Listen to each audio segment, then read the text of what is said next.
Hola, soy José Manuel Escalante, profesor del módulo de instalaciones, y en este vídeo vamos a ver el dimensionado de las instalaciones de electricidad en viviendas.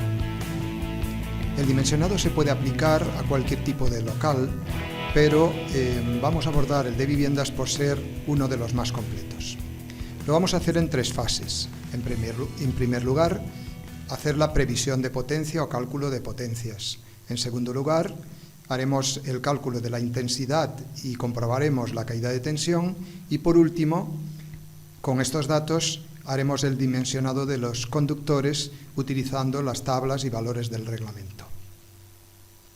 Vamos a abordar, por tanto, el cálculo de la previsión de potencia y ver la afectación que supone en esto el coeficiente de simultaneidad.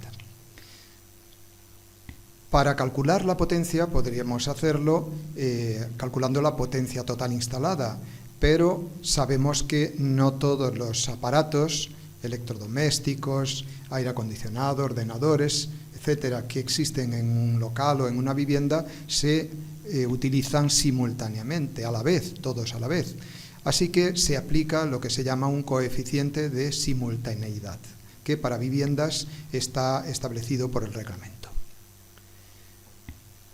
Bien, hay otro detalle que debemos tener en cuenta y es definir el grado de electrificación que habrá en las viviendas que conforman el edificio. Hay en el reglamento actual dos niveles, el de electrificación básica y el de electrificación elevada, que como podéis ver, para el primero son de 5.750 vatios y para el segundo de 9.200. Con todos estos datos podemos ahora calcular la carga o potencia total correspondiente al edificio. Tenemos que tener en cuenta, por tanto, el resto de cargas o potencias que le afectan. Hemos visto las viviendas y habrá que ver luego pues otros usos que hay en el edificio. Vamos a concretar el de las viviendas aplicándole ahora el coeficiente de simultaneidad.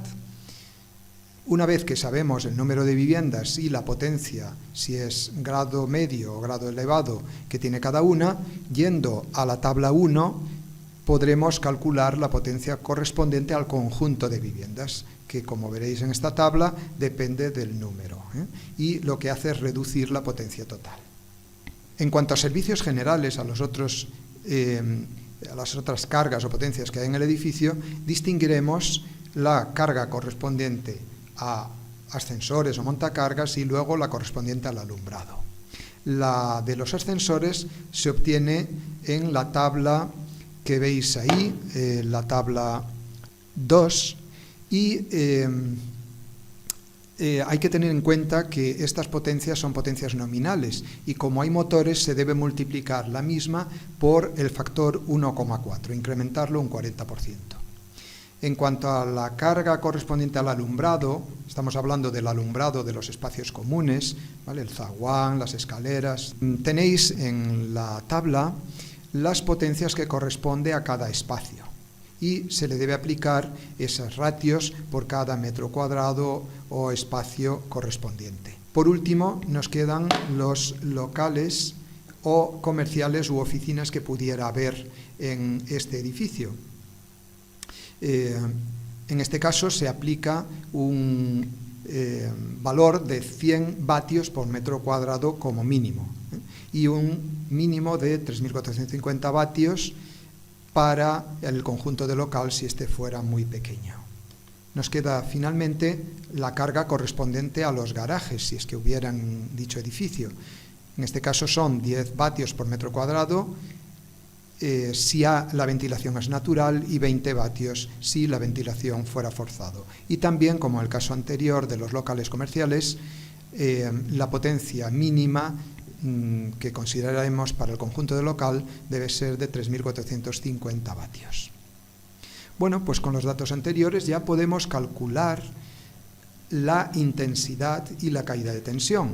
Para ello aplicaremos dependiendo si es tensión monofásica o trifásica, las ecuaciones que veis en el cuadro siguiente y que en el vídeo que veremos después de este aplicaremos a un ejercicio práctico. Bueno, una vez que tenemos potencia y hemos calculado la intensidad y comprobado que la caída de tensión no supera los límites permitidos, ya podemos calcular ahora o dimensionar la sección de los conductores. Hay dos posibilidades, que la línea de alimentación del edificio sea aérea o que sea subterránea. Dependiendo de esto, aplicaremos una de estas dos tablas, la tabla 3A o la tabla 5.